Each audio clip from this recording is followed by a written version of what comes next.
There is a silence that screams louder than any argument. You know the one. It's the silence that settles in the room after you've poured your heart out, after you've explained your needs, after you've tried to bridge the gap between your warmth and their coldness. You were sitting there, waiting for a response, waiting for a sign that you matter, but all you get is a void. A heavy, suffocating emptiness that makes your chest tighten and your mind race. You start to wonder if you imagined the connection. You start to question your own sanity. Did they ever really love you? Or were you just a temporary comfort, a placeholder until something better came along? This uncertainty is not just painful, it is corrosive.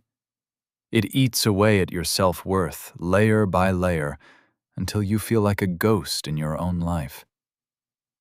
You are chasing a shadow, begging for crumbs of affection from someone who seems to have built a fortress around their heart.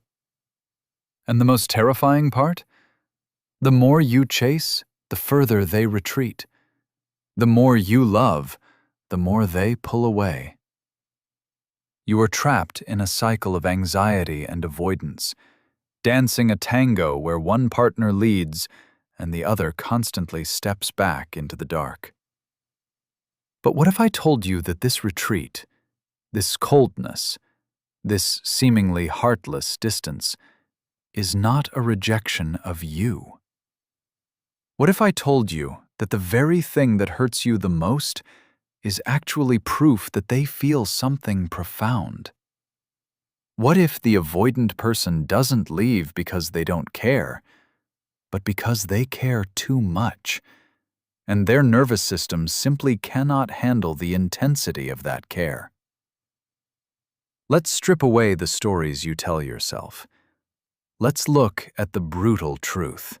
You have been operating under the assumption that love is supposed to feel safe, consistent, and open.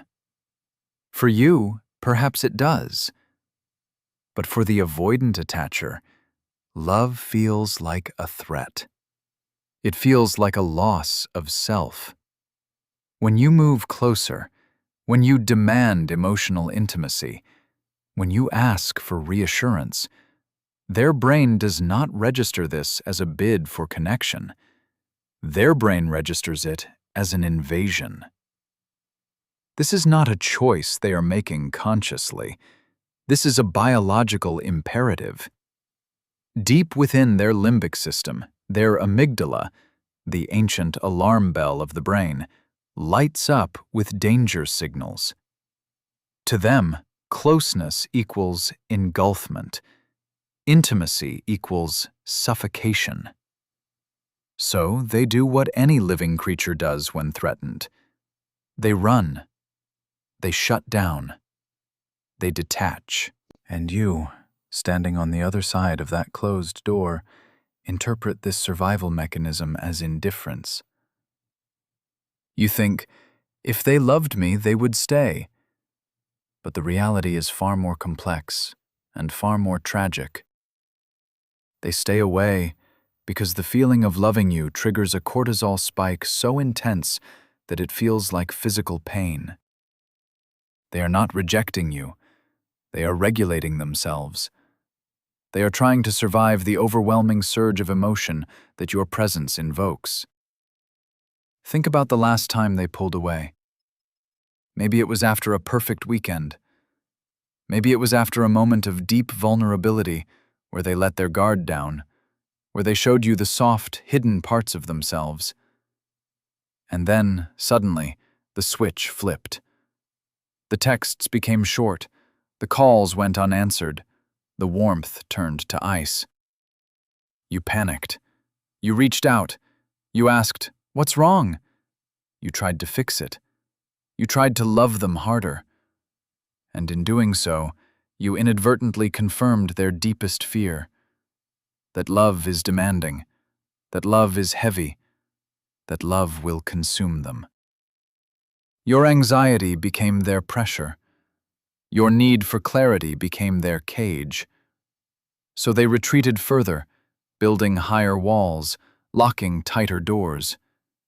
And you were left outside, banging on the wood, wondering what you did wrong. You didn't do anything wrong. You just loved them in a language they couldn't speak without feeling drowned. But here is the shift. Here is the perspective that changes everything. The avoidant person does not stop caring when they withdraw. In fact, the opposite is true. They withdraw because the caring has become too loud, too bright, too intense for their nervous system to process. They are overwhelmed by the magnitude of their own feelings. For someone with an avoidant attachment style, emotions are not a river they can swim in. They are a tsunami they must escape. When they feel a deep connection with you, it triggers a sense of vulnerability that feels life-threatening. Their identity is built on independence, on self-reliance, on not needing anyone. So when they start to need you, when they start to depend on your smile, your voice, your presence, their entire psychological structure begins to crack. They feel weak. They feel exposed. And to protect that fragile ego, they must create distance.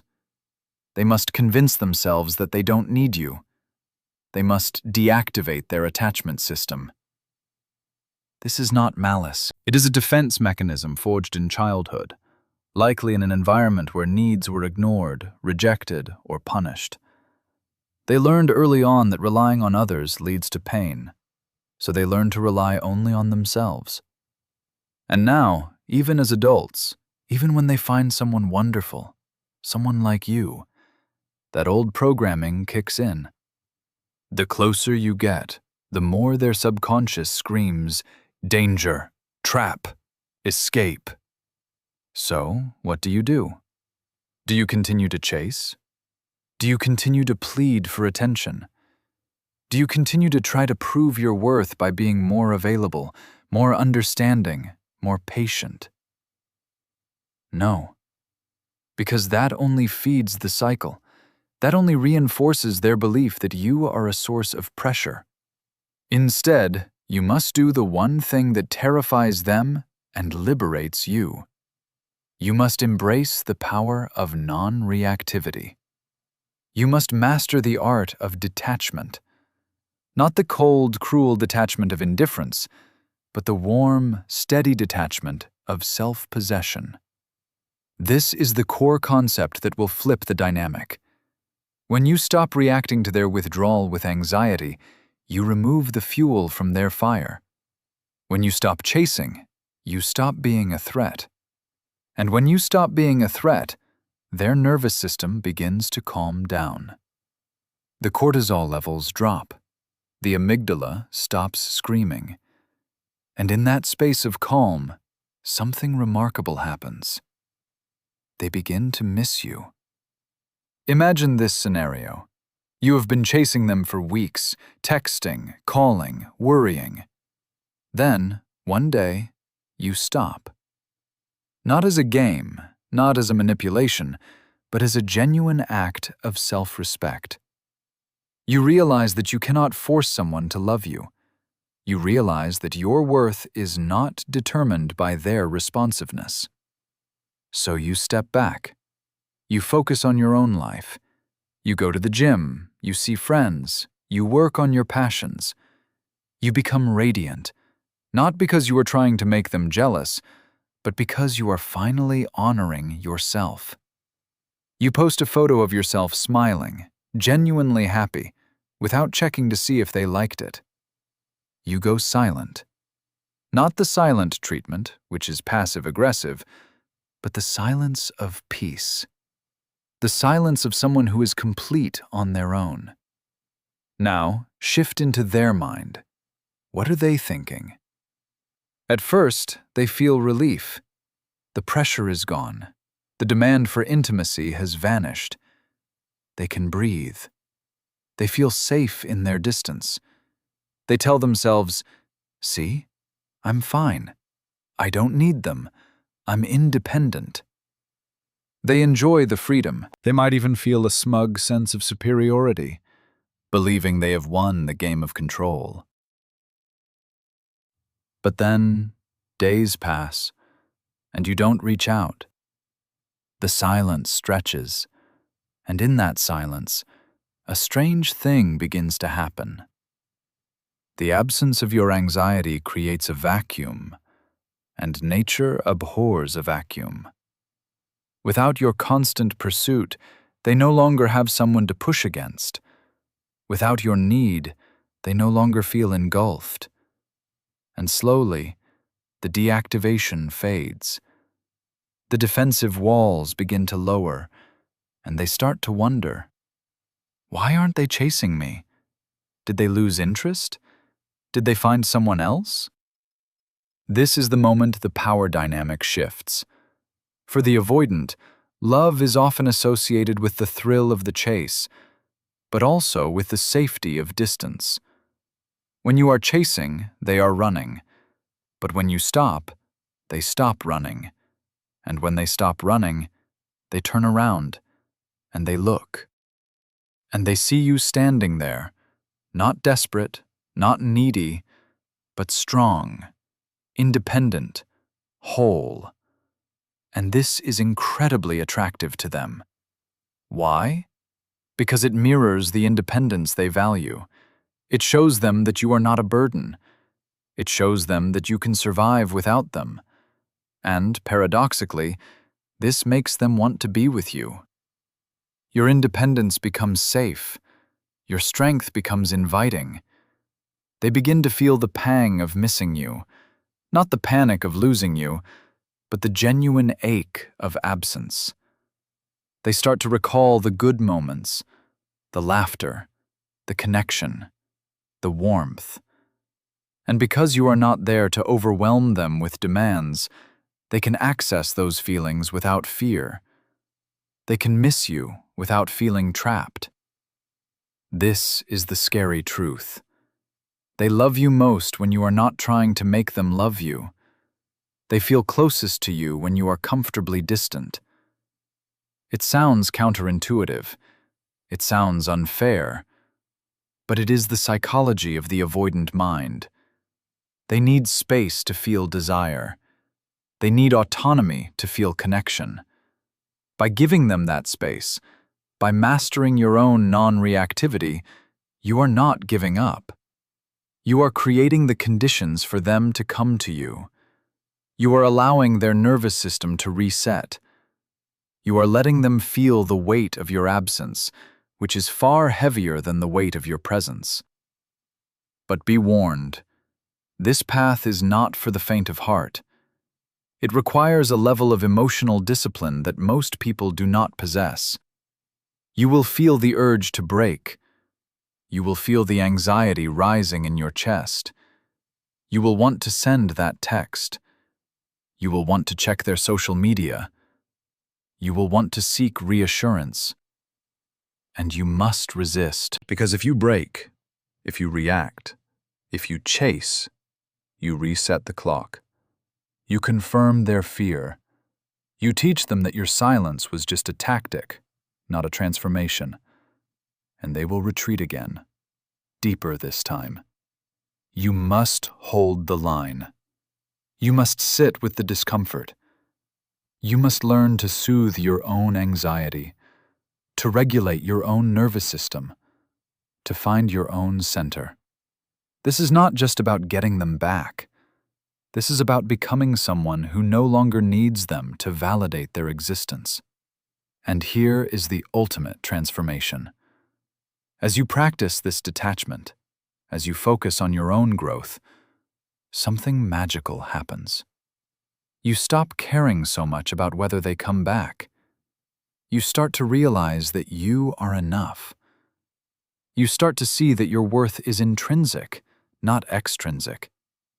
You stop looking for love as a rescue mission and start seeing it as a partnership between two whole individuals. And this shift in energy is palpable. People can feel it. Even the avoidant can feel it. They sense that you are no longer hooked into their drama. They sense that you are free. and freedom is the most aphrodisiac quality in the world. So, what happens next? If they are capable of love, if they are willing to do the work, they will reach out. They will test the waters. They will send a casual text, a meme, a question. And this is the critical moment. Do not jump. Do not pour out your heart. Do not punish them. Respond with warmth, but with boundaries. Match their energy, but keep your center. Show them that you are open, but not available for chaos. Show them that you are interested, but not dependent. This balance is delicate. It requires you to be present, but not pressing. It requires you to be loving, but not losing yourself. If they continue to engage, if they begin to open up, you must guide the dynamic gently.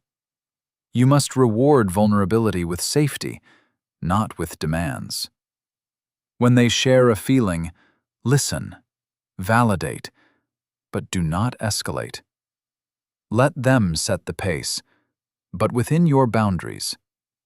If they pull away again, do not chase. Simply hold your ground. Let them come back. Over time, this dance changes. The cycles become less frequent. The distances become shorter. The trust builds. Not because you forced it, but because you created a safe container for it to grow. You became the calm in their storm. You became the anchor that does not drag, but holds. But remember, this is not a guarantee. Some avoidants are too damaged, too unwilling to face their fears. Some will never come back. And that is okay, because the person you have become in this process is stronger, wiser, and more resilient than the person who started it. You have learned to regulate your own emotions. You have learned to value your own peace. You have learned that you can survive the silence. And that knowledge is power. Whether they return or not, you win. Because you have reclaimed your self-worth. You have stopped begging for love and started embodying it. The scary truth when an avoidant loves you is that their love is tangled in fear. It is wrapped in defenses. It is hidden behind walls. But it is real. And the only way to reach it is not by breaking down the walls, but by showing them that it is safe to open the gate. You do this by being unshakable, by being non-reactive, by being whole. You stop being the pursuer and start being the prize. Not in an arrogant way, but in a sacred way. You recognize your own value. You honor your own needs. And in doing so, you invite them to do the same. So, take a deep breath. Feel the tension in your body and let it go. Release the need to control the outcome. Release the need to be understood right now. Trust in the power of silence. Trust in the power of your own presence. You are not broken. You are not too much. You are simply learning a new way to love. A way that honors both your need for connection and their need for space. A way that transforms pain into power. A way that turns the scary truth into a beautiful reality. You are the calm. You are the steady hand. You are the light that does not flicker when the wind blows. And that is irresistible. That is transformative. That is love, in its highest, most evolved form. Stay in that power. Stay in that truth. And watch what happens when you stop chasing and start being. The universe responds to vibration, not desperation. Raise your vibration, hold your ground, and let love come to you, not as a storm, but as a sunrise. Slow, steady, inevitable. You have done the hard work. Now, rest in the knowing that you are enough, exactly as you are, right here, right now. The silence is no longer your enemy. It is your ally. It is the space where true connection is born. Embrace it. Own it. And let the avoidant heart find its way back to you, not because you pulled it, but because you became the home it always wanted to return to.